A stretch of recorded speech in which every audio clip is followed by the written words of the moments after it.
Covey. He's achieved some incredible things, but again, most importantly, I think it's a story that can inspire us to achieve greater things and do greater things. But my goal is to help Wally get on that New York Times bestseller list. So he's got a book, and he's taking his time. He's not charging us to come out and speak today. He's giving of his time. But as you listen to his message, if it really resonates with you, go get the book and go share it on Facebook, talk about it, if the message resonates with you, okay? So without further ado, what I'm going to do is we're going to show a quick little video to give you a little bit of an idea of that transformation, some things that have happened in his life. Can we play that now? Thank you.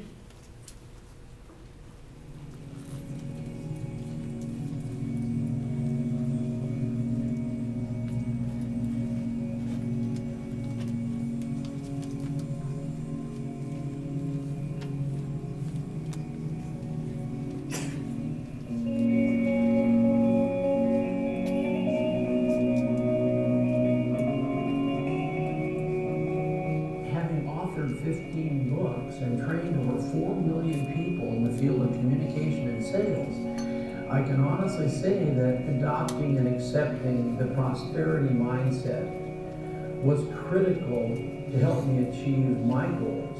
And I think Wally's story about handling adversity, overcoming challenges, and coming out to where he has today is such a vivid, true example of this concept.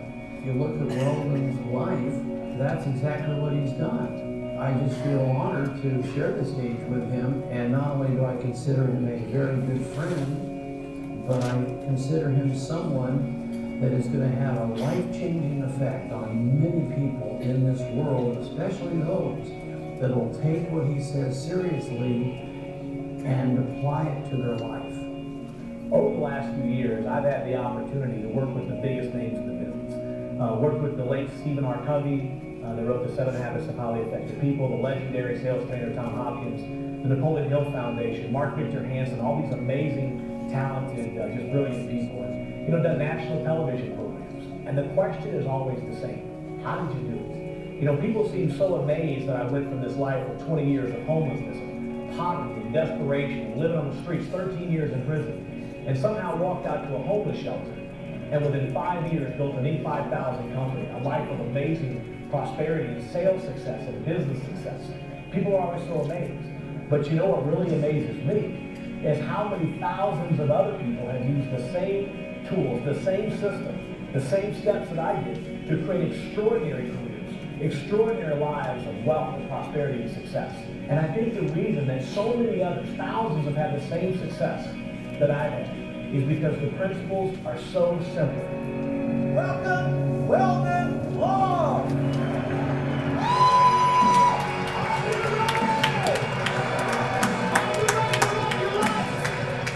You gotta dream big. Whenever you think you've got to finish, you can go bigger. And when somebody tells you you can't do it, don't let them get in your way while you're busy doing it.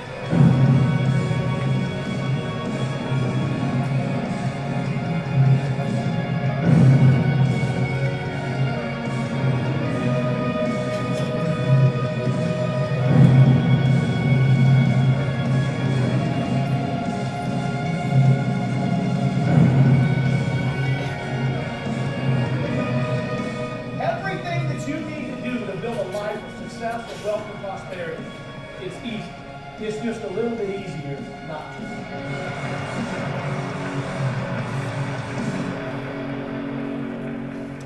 Mr. Wally Long.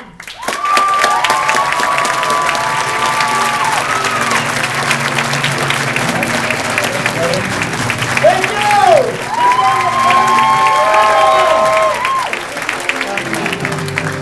I love that song. I'm stuck in the 80s. Took everything out of the 80s but the hair. People think it's ironic to get in one of my cars and I got the XM radio. And of course the first station that comes with the hairband, right? Very excited to be here. I just got in late last night, just so you know. Birthday yesterday, 49 years old, made it. Very excited, very excited. I've been running this country crazy the last couple of years, as many of you know, and I've had the opportunity to speak. When I see that list of endorsements for this book and I see the endorsements from the various people, Tony Robbins and Tom Hopkins and Stephen Covey and Mark Victor Hansen. We just got an endorsement a couple of days ago in this new book from the Napoleon Hill Foundation. It's just incredible. These are all the authors, all the books I was reading in a prison cell in the penitentiary 16, 17 years ago. It's amazing to me, you know, the reality of studying these people, studying these masters of creative thought, these masters of business and sales development, these masters of building wealth and prosperity and success. And I remember reading these books and sitting there and thinking, man, if only I could find whatever it takes to do those things, maybe I could change my life. Maybe, just maybe. If I could make a few simple changes, if I could figure out what the masters did, maybe I could have that kind of success. That's exactly what happened. 10 years ago this month, ladies and gentlemen, 10 years ago in January of 2003, I was released from 13 years in prison to a homeless shelter. Within 5 years, built a $20 million company. So the reality is, in 10 years, a lot of things can happen. The most miraculous thing is most of it happened in the first 48 to 60 months. The last 5 years have just been proverbial icing on the cake. So what happened? And why should you care? Why should you care I got a house in Maui when I was in a homeless shelter 10 years ago? Why should you care I've got a life of wealth and success and prosperity, rich relationships, staff and friends that would lay down their life for me and vice versa? I've got friends like Patrick Shaw. I've known Patrick now for 10 years. I met Patrick about 6 months after I got released from the penitentiary the last time. And I went to an event very much like this one. And Patrick was up here, and he was doing his thing. And I'm like, I want to be that guy. I want to do that, right? And so over those 10 years, he became a very good friend, but he also became a mentor and an example and a testament of how a man ought to live his life. Not just about building business, not just about earning money, but the way he leads his life, privately and publicly. I've traveled all over the country with Patrick. I've seen him in every conceivable situation. And he always conducts himself with honor and integrity and truth and authenticity. The way he respects his wife, the way he raises his children, the way he never has his billfold when it's time to pay the check. You know, Patrick and I, when we get going together, we can spin a little bit out of control, right? Because I got a million ideas, he's got a million ideas. The problem is, there's just 2 million ideas and nothing happens, right? It's always a lot of ideas. This morning, we got here early, and we were going back downstairs for breakfast. And we're sitting there by the elevator. And he's saying, I got this idea. And I'm like, oh my God, that'd be great. We could do this. So we're having this conversation. This kind of gentleman comes up after a few minutes. We're sitting there talking. He said, did you guys want to go down? We're like, yeah, we're waiting in the elevator. You got to push the button. So it's not always a good thing, right? It's not always a good thing. Any married folks in the room? Any happily married? Now, I can tell you this, I was married 21 years, right? If you take all 3 marriages, you stack them in the end, it was over 21 years. So I'm not a relationship expert, just so you know. But I have learned a thing or two about a thing or two. And that's what we're going to talk about today. What does it take to build extraordinary wealth and success and prosperity in your life? And Patrick hit on this a moment ago. The bottom line is wealth and prosperity is not just about the financial wealth and the financial prosperity. Right? Because at the end of the day, you can go out there and earn bucket loads of money, and if you don't have anyone to enjoy it with, that you've alienated the people in your life, you've obsessed on work and only work, you might have that great big bank account and that great big house, but you will be in it all alone. Because during the course of that process, if you don't keep that balance, if you don't understand everything that it takes to build extraordinary wealth and success and prosperity in every element of the term, right? We're talking health and fitness. We're talking relationships. We're talking personal integrity. We're talking about the finances, because there ain't nothing wrong with having a bunch of money if you make it the right way. One of the first lessons I learned from Patrick Shaw, he says, Wally, money is not the root of all evil. Bill collectors are the root of all evil. And I've learned that to be very, very true, So I want to talk about what these ideas are. 3 simple ideas. Really, two ideas wrapped up in 3 overarching ideas that really will give you a very simple process. I will tell you this. Anybody who's ever been around me will tell you I'm simple. I got 103 IQ. I got a formal education of 9 years. I dropped out of high school after the 9th grade. I don't have any special talents, any special abilities. I tell people I'm a very ordinary person leading an extraordinary life.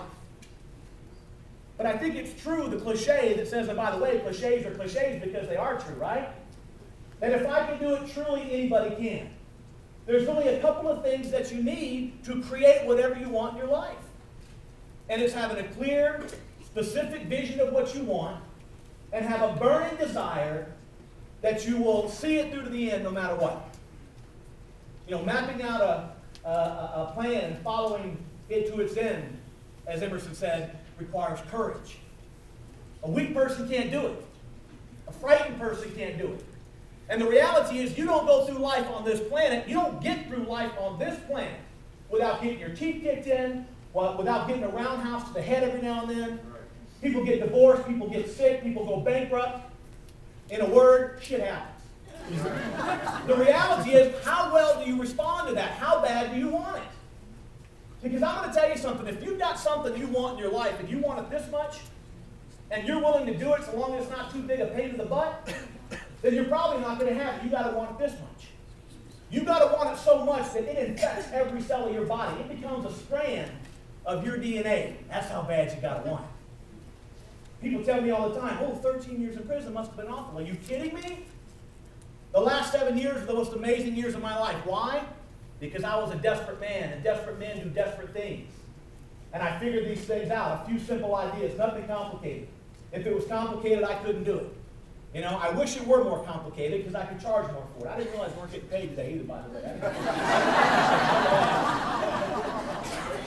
I mean, we're friends, but come on. It ain't like you're hurting. I love that man. I love that man like a brother. I was so at their house a few months ago. I came in from out of town, and he had some other volunteer project lined up for me or something. I got in late on a Friday night, and I traveled. Last year I traveled probably 225 days last year. It's ridiculous. And I got in late on a Friday night. I just wanted to go home and go to bed. I live in Woodland Park, just south of here. And I get to his house, and we had dinner that night. And then the next morning, he got up, and he was going to this event. And I was coming later to speak. And Julie was up getting the kids ready to go off to soccer practice or whatever. And I was like the last one in the house. And Julie's leaving. I'm still getting ready. And she said, Wally, we'll see you at the event. And I said, Julie, should I lock the house or anything like that? And she goes, no, just leave it open. I'm like, well, damn, it's a nice neighborhood, but that's kind of crazy. She says, Wally, you're the biggest threat to this neighborhood. You're leaving. So you can see how highly respected I am in the show. Right? Friends like that. So 13 years in the penitentiary. Walked out within 5 years, built a $20 million company. Selected in 2009 as one of the fastest growing companies in America by Inc. magazine.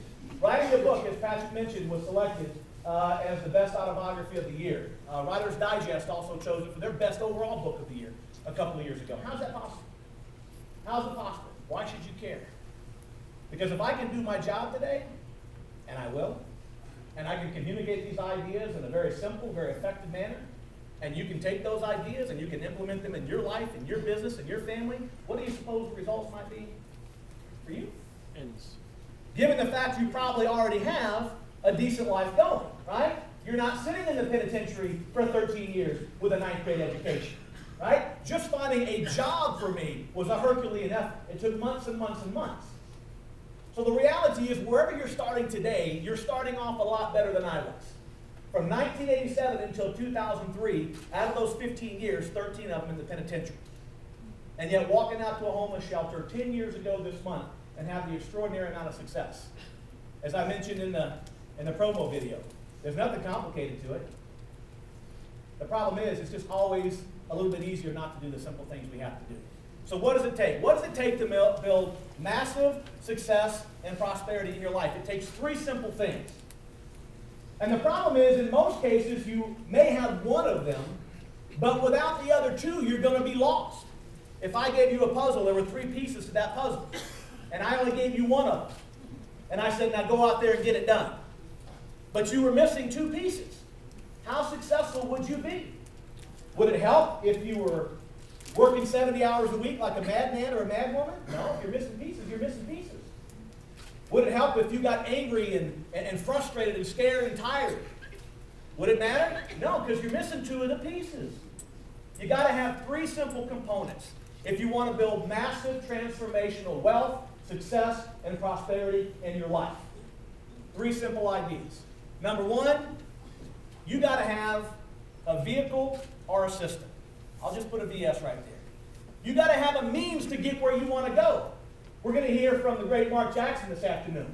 And he can have all the physical talents, all the skills to pay the bills, as it were, but without a vehicle, you know, he may not have had the success he had. He had the National Football League. He had the Denver Broncos. He had a vehicle to leverage his talents. He had a vehicle to get the most and build on his talents and skills and his years of training and commitment. But without that vehicle, the talent wouldn't have saved him. Sure, he could have been successful in something else. But without the vehicle, the National Football League, where would he be? We're going to hear from the legendary, in my mind, Tom Martino. I've been listening to Tom since I was virtually a teenager, right? And he's old. I tell you, I was telling Tom before, this is crazy. Back in my day, I was a really out of control person. And I used to drive up in the mountains around here, around Denver, and I'm not making light of this, but just spun out on cocaine, right? And I'd be listening to him and then do Mike Rosen on KOA. I mean, what the hell am I going to learn from these guys, right? They could have given me the lottery ticket. I couldn't have found a 7-Eleven to cash it in. I mean, it was crazy. But, you know, it's funny because even back in those days, I was drawn to people like that. I was drawn to charismatic, successful, talented people. It's amazing, even in those days when I was in a fog, in a haze. But listen, you can take all of his talent, Tom Martino's talent, skill, connections, all those things. Without a vehicle, he's just another guy. What's his vehicle? In his case, it's a radio personality, right? The troubleshooter. He built that brand, so he had a vehicle. So you can take all the talent, all the skills, all the motivation, all the education, all the everything, but without a vehicle, without a system, you got nothing. And we all use systems on a recurring basis. Stop and think about the last time you jumped in the shower. I'm not going there. But just stop and think about the last time don't you start bathing in the same place every time? We have this routine. When was the last time you cut your lawn? Do you just start randomly running across your lawn with a lawnmower? No, you have a process, don't you? You have a system. And why do we use processes and systems?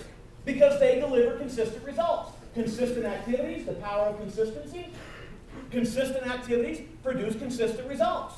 Random activities produce random results. It ain't rocket science. You cannot produce consistent results in your life by doing things randomly.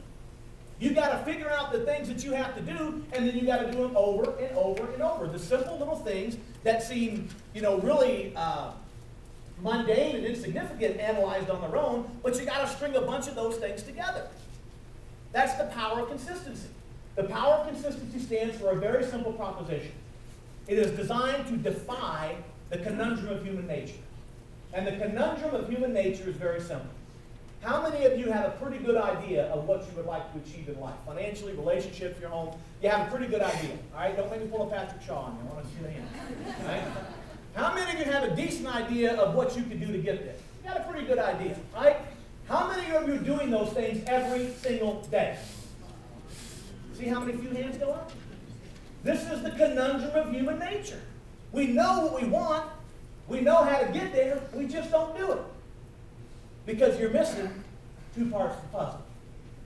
You got to have a system. You got to have a process. This is the conversation Patrick will have with you this afternoon. A vehicle, a process. I'm going to talk to you about these other 2. The first one is you got to get the mind right. And the third one is you got to implement every single day.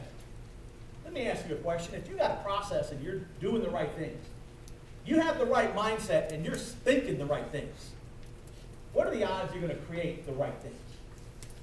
If you're thinking the right things on a consistent basis and you're doing the right things on a consistent basis, you can only create the results that you want, the right results. Because the wrong results can't come from the right actions and the right thoughts. It defies the laws of nature. So let's talk about the mindset, because this, my friends, is what saved my bacon. Right here. I don't even have this yet. But I got the right mindset, and everything in my life changed. On June 10th of 1996, I was in the federal penitentiary. I had 7 years left to go. And on June 10th, 1996, a cop walked in the cell house, he picked my rack, and he said, "Long, you need to call home, your father's dead." And in an instant, my life changed. My dad was 59 years old. He had been ill, but we had been told he was home from the hospital. He'd be perfectly fine. Apparently, they were wrong. Because while I was sitting up in the penitentiary on June 10th of 1996, he died. And when my father went to his grave, it occurred to me that my father went to his grave knowing me as a thief and a crook and a dirtbag and a liar. It's all my father ever knew since I was a teenager. So I started thinking about my dad, as we often do when we lose someone we love, and I thought back to 2 weeks earlier. I was talking to my father on the telephone. I was on the phone in the cell house. It was our cell phone, different cell phone than what you had. But our cell phone. I got to be honest, that was just occurred to me yesterday. You would think of all these years, I'd have thought about it years ago. I was speaking to a group of dentists, exciting yesterday in Phoenix, and I said that, and some guy said, "Oh, a cell phone." You know, a dentist, right? So I'm on the cell phone, the phone in the cell house. I'm talking to my dad 2 weeks before he dies. My dad was a good man. He was a man who paid his bills. He wasn't a perfect man. He was far from perfect, but he was a good man. He paid his bills. He paid his taxes. He raised his family. 2 weeks before my father dies, he says to me, he says, "You know, son, your life could be worse." And I'm like, "Really?" Let's see if I got this straight, Pop. I'm 32 years old. I got a 9th grade education. I've been in prison 6.5 years already. I don't get out for another 7. I'll be 40 years old. I've never had a home. I've never had a job. I've never had nothing. In fact, the only thing I had managed to accomplish in my life was fathering a 3-year-old son somewhere along the way 3 years prior. So in 1996, I had abandoned this 3-year-old boy. I didn't know him. I didn't know where for sure he was. I had no relationship with him. And so I tell my dad, "How do you figure my life could be any worse?" And my dad says to me, he says, "Son, at least you're breathing. As long as you're breathing, you got a shot." He said, "I love yous," hung up the phone, and I never spoke to him again. The last conversation I ever had with my father, those were the last words he ever said to me. "At least you're breathing. As long as you're breathing, you got a shot." Let me tell you something. Today can be a turning point and a crossroads in your life, or it can be another day that goes unnoticed in your life. That is a personal choice. You can walk out of these doors today and hit that elevator, hit the bricks down there, and this can be a game-changing day in your life, or it can be nothing. It can be a lazy Saturday morning. It's your choice. The reality is, you will walk out of here and decide what you're going to do. You may or may not do the things you need to do to have the success that many others in this room would have. Here's what I can tell you. You won't have any more excuses after today. You will not have any excuses. You will try to rationalize it. The body will do anything to get rid of the dissonance we feel when we don't do the things we do. But you won't have any legitimate excuses. You may choose to do it, but do it with a knowing, open mind. Don't con yourself. Don't be the con and the mark. Because now you're lying to yourself, right? So the reality is, if you're going to lie to somebody, lie to somebody else, but don't ever make the mistake of lying to yourself. Be true to yourself. As Shakespeare said, "To thine own self be true, and as the night follows day, thou canst be untrue to another." Be true to yourself. When you walk out of here, dispense with the excuses. Dispense with the BS. You may decide not to do it, but be honest with yourself. So I'm sitting in this cell on June 10th of 1996, and I decide I got to change the course of my life. Because I realized my father went to his grave, and the nicest thing he could say to me was what? "At least you're breathing." He was really trying to lift me up, and that's the best he could come up with. At least you're breathing. And I realized for the first time in my life what a pathetic, miserable loser I was. And I decided I was changing the course of my destiny. I had no idea how extraordinary it would be, but I knew it was going to be different. I knew it was going to be better. I knew that was a turning point in my day. This can be that day for you if you choose it to be. So I began to study all the great masters. I learned a couple of simple ideas. One of the first books I read in that journey, many of you read it, Think and Grow Rich by Napoleon Hill. For those of you who don't know, Napoleon Hill, 100 years ago, almost 100 years ago, 1937, he began the process 20 years before that, so in the early 1900s. He began studying the most successful people on the planet. He was commissioned by Andrew Carnegie, the great steel man, to go out there and find out, what are these people doing? And so over 20 years, he studied the most successful people on the planet. 3 presidents, Thomas Edison, Alexander Graham Bell, J.P. Morgan, you name it, right? All the most, Henry Ford, the most successful people on the planet 100 years ago, he had access to them for 20 years. And he identified what they had in common. And I took those simple ideas and I said, if it's good enough for the Rockefellers, it's good enough for me. I'm not going to second guess it. I'm not going to try to reinvent the wheel. I'm just going to go out there and do that, see what happens. Do it. Last year, the Napoleon Hill Foundation decided after 100 years, maybe they should update the principles. After all, it's been 100 years. And they wondered, are those principles as successful today as they were 100 years ago? Maybe with technology, maybe with communications, maybe they're less effective today. Maybe they're not as necessary today as they were during the Industrial Revolution 100 years ago. Maybe, let's find out. So they went out, they did a little commissioning of their own, just the way Andrew Carnegie commissioned Napoleon Hill. The Napoleon Hill Foundation went out and commissioned 51 people to go out and to study these principles and to see if they still work. As fate would have it, a guy who read those principles 16, 17 years ago sitting in a prison cell was one of the 51 to rewrite the principles. Why? I think. I can see they're all behind it.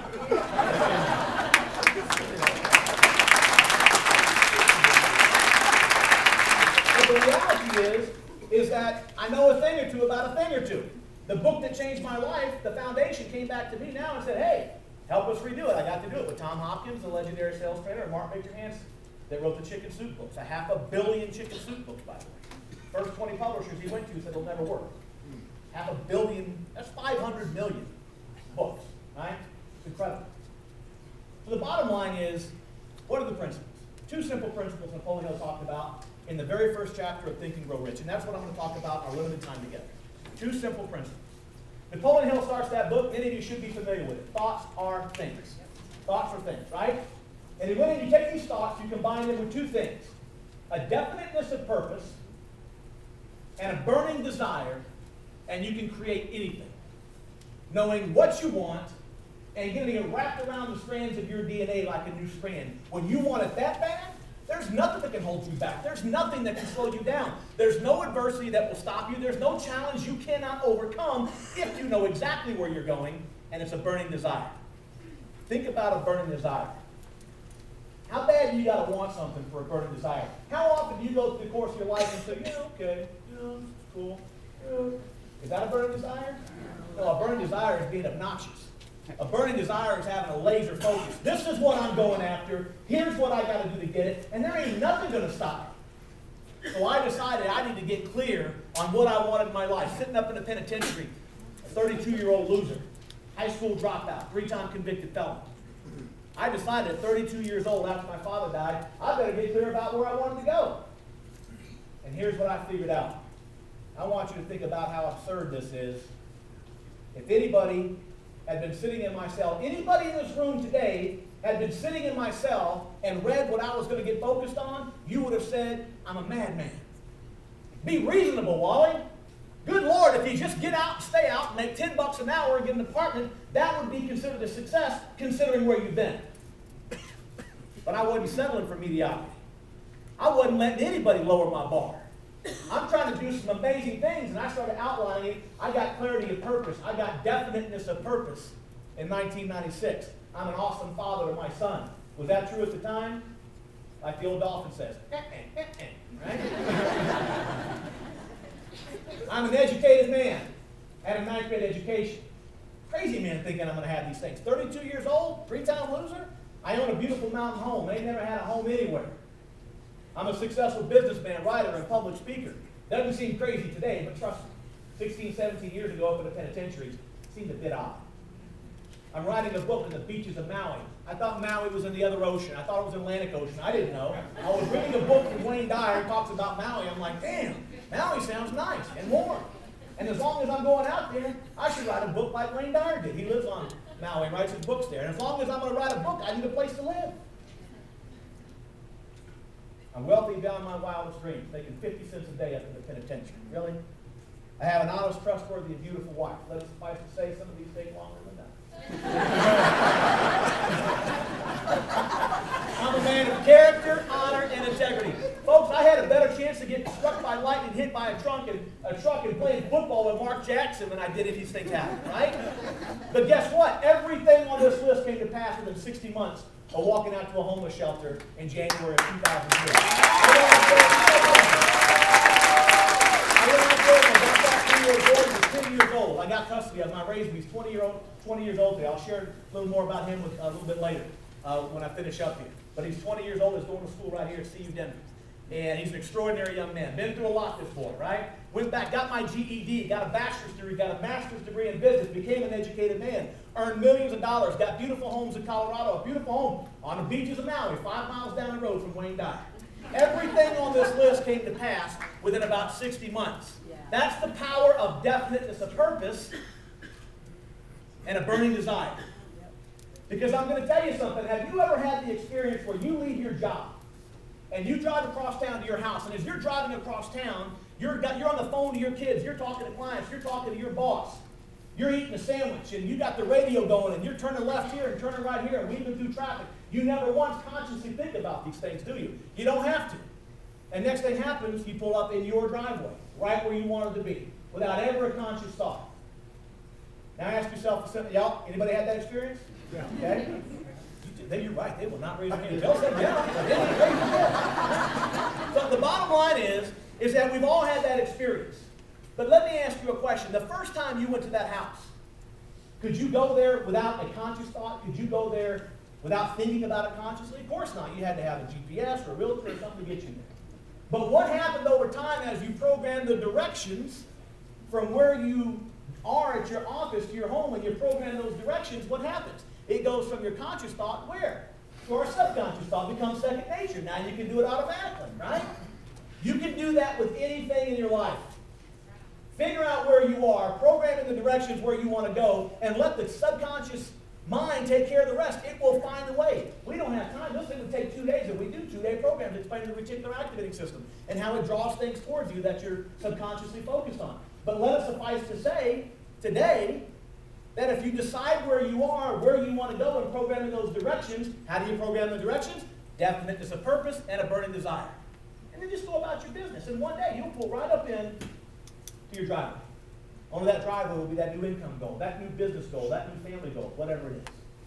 So how do you get a burning desire? And how do you get definiteness of purpose? Definiteness of purpose is you got to simply think about, what do you want? What do you want to accomplish in your life? And it's more difficult than the obvious. There's an old saying in the marketing business that 10 million people every year buy a quarter-inch drill bit. So how many people want a quarter-inch drill bit? It ain't 10 million. 10 million people want what? A quarter-inch hole, right? The drill bit is the mechanism to get what they want. It's a simple marketing adage. You got to figure out what you really want, because sometimes the thing you really want is the thing that will get you what you really, really want.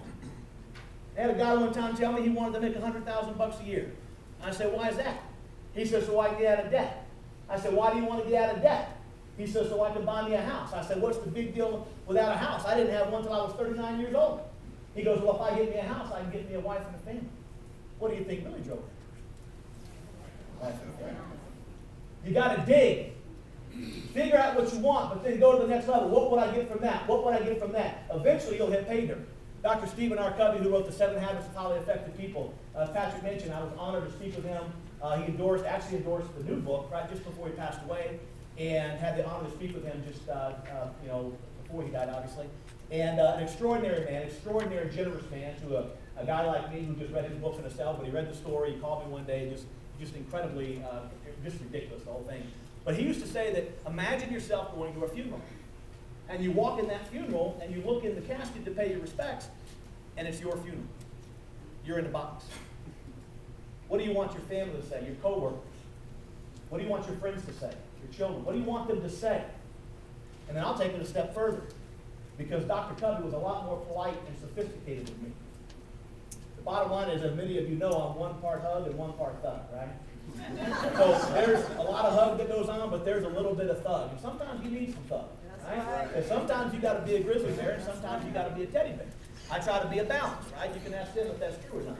What I can tell you is this: figure out what you want them to say when you're dead, and ask yourself an honest question: could they say it today with complete honesty and without equivocation? And if they couldn't say it today, then we got to figure out what we got to do to make sure they're saying it then. Because when you figure out what you want them to say at the end game, then you will know what you got to do today. And then you got to do it over and over and over and over. That's how you get definiteness of purpose. Once you figure out what you want, you got to get a burning desire. How do you get a burning desire? As Napoleon Hill talked about, You write it out in present current tense. I earn $200,000 a year. I'm a man of honor and character integrity. I have this. Write it out in present current tense as if it's already happened. And then review it every single day. And as you review it, you have to allow yourself to get deeply emotionally connected to it. Right? You can't just say, I earn $200,000 a year. You got to stop and think about it. Picture what that's going to look like. Visualize it. As Tony Robbins will say, close your eyes. Picture it coming towards you. Get emotionally excited. You can actually generate the emotions of having $1 million before you ever have it. You can fabricate the emotions by picturing it, thinking about it, and when that thought goes in your hypothalamus, it's going to secrete the chemicals as if you had $1 million. You're going to feel like $1 million before you have the $1 million. You can trigger this in yourself. It creates an emotional response. But you have to visualize it every single day. And folks, that's about as complicated as it gets. Figure out what you want. Figure out what you got to do to get it. Review it every single day. Allow yourself to experience the emotion as if you've already got it. And amazing things are going to happen. Amazing, amazing things are going to happen. So that's getting the mind right. That is getting the mind right. And then you got to implement consistently. This is a challenge for all of us, right? How many of us started a new diet on New Year's Day? What happens on day one? I'm feeling good. I'm feeling strong. I am not tempted by chocolate cake, right? In fact, we get so self-righteous and so sanctimonious we make these proclamations. We're looking at people eating the chocolate cake with disdain, right? Those weak, weak people. I do not consume chocolate cake. I am the master of my destiny, the captain of my soul. I am oblivious to the chocolate cake. But what happens on day 2? Day 3. By day 4, feeding the pile with chocolate cake, right? Because we don't have the consistent implementation. Patrick will give you the how-to. You'll have the knowledge. When you got the mindset and you got the knowledge, it's strictly an implementation problem now. You got to do it on a consistent basis. I believe so much in this concept that I built a studio down in Colorado Springs. Cost me over $250,000. And I produce weekly TV shows, live TV shows, so that I can talk to our audience and talk to people who study these principles every single Monday in a live interactive environment. It's like watching ESPN for business and salespeople. Anybody working on a goal. You watch the show, you can call in, I take your call in the air. It's like Tom Martino on the internet, right? Call in and ask your questions. Only it's a TV studio that we broadcast and stream the video. I believe in this so much that I've worked out a deal with my publisher on this book. By the way, this book right here, everybody's got a little slip of sheet of paper on it. Go to freesalescoaching.com. You can buy this book for $25, and I will give you 1 year of the coaching program absolutely free. It's $700 a year if we normally charge you. This book right here, as Patrick said, I got to get this on the New York Times list. I got to get it on there. It's been one of my dreams. This one didn't make the New York Times list. This one will. Right? Definiteness of purpose. I got a burning desire. Yeah. And so what if I got to spend more money than I'm going to make by having it on there? That doesn't matter to me right now. So you go to freesalescoaching.com. It's on your one sheet right there. You order that book for $25. It doesn't come out until March, but you get to start watching the shows right away. It's a 1 year coaching program, live interactive. I host it myself. You'll talk to me every Monday. It's also archived. If you miss it live, it's filed away. You can go back and watch it later. They're 30-minute shows every Monday. A powerful, powerful coaching tool. We charge $700 a year for it. Anybody who buys that book is going to get it for free. Okay? So I really want you to go out and buy the book. I'm not going to be shameless about that. The bottom line is just buy the damn book. And whatever you do, don't go to Amazon to buy it. You got to buy it from that site or you don't get the free training. Right? That training program is the implementation component. So you're going to have the mindset. By the way, look at the mindset from that book. The entire formula is in there. I don't have time today, obviously, to discuss all the nuances. You're going to have the mindset. Patrick's going to talk to you about a vehicle if you think it's a good fit for you. You may already have a vehicle. That's fine too. But you got to have a vehicle. And then you got to have the implementation. I'm giving you the mindset, the implementation. You're going to have the vehicle in the middle. The bottom line is it will be a game changer if you decide that it will be.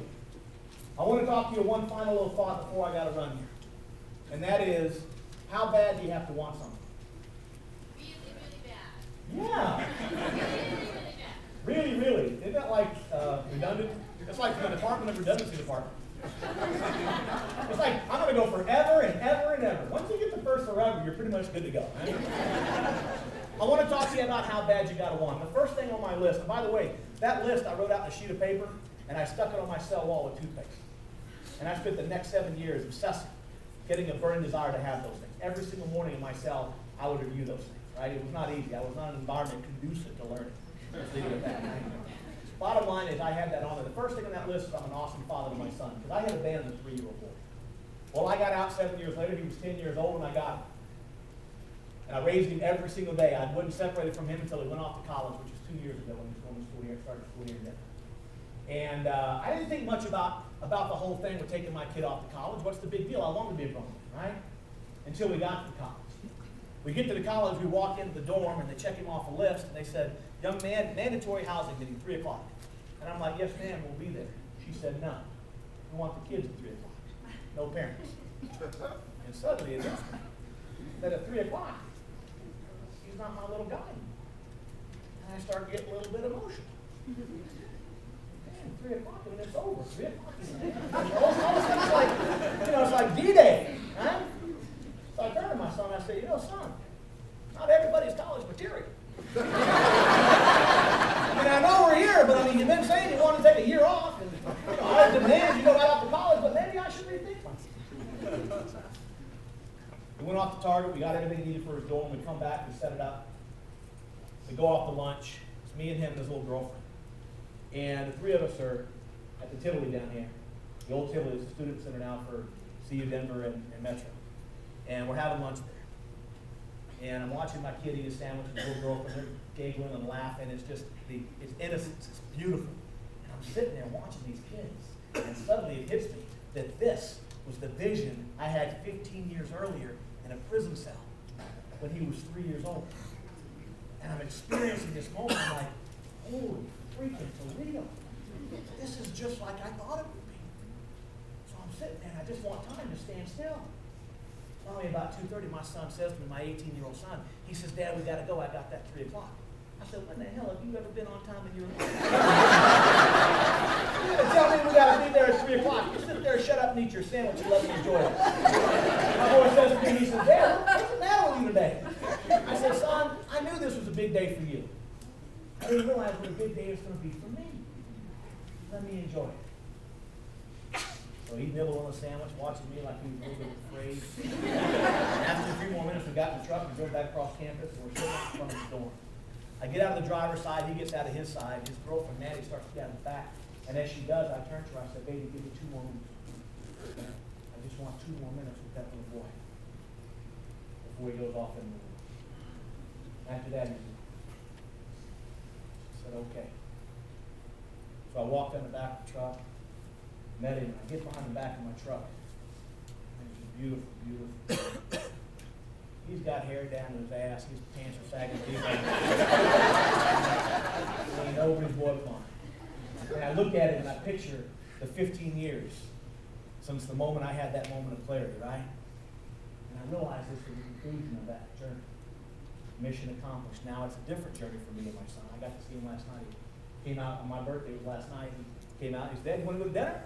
I said, yeah, I'm going to be at dinner Friday night. He goes, right, let's go out. We'll go out to dinner. So we went out to dinner. And I said, is your treat? He goes, Dad, even if I pay for it, it's your treat. So why waste the time of giving me the money and he's paid directly, right? So I'm sitting there, I'm looking at this boy, and I put my arms around him. And I'm a hugger of my boy. Boy, I tell you, when I got out and got to this 10, I decided I'm a hugger. And I've kept my hands on him for years, right? He never left the house when he was little without getting a big old hug, and I love you, because I ain't never taken that boy for granted. I ain't never taken nothing for granted in my life. And I put my arms around that boy, and I hugged him like I never hugged him. I just hugged him so tight like there was no tomorrow. And I whispered in my son's ear. I said, son, my greatest hope for you, my greatest dream for you, is that one day you will have a son that you love the way I love you. Because that's the only way you're ever going to know that you're possible. Dad, what's wrong with you today? And he kind of steps away from me, and I put my hands on his shoulder, and I said, son, I cannot even begin to tell you with words how much I love you and how proud I am of the man you've become, the way you live your life, the way you treat your girl. I'm so proud of you. And suddenly, my son, that 3-year-old little boy that I had abandoned, he was 3, and didn't see for almost 10 years. Suddenly, that boy became a man. He quit shuffling his feet and stood up straight, looked me dead in the eye. Took my hands off the shoulder, put them down by my side. Put his hands on my shoulder. And my 18-year-old boy says to me, he says, no, Dad, I'm proud of the man you are. And in that moment, thank you.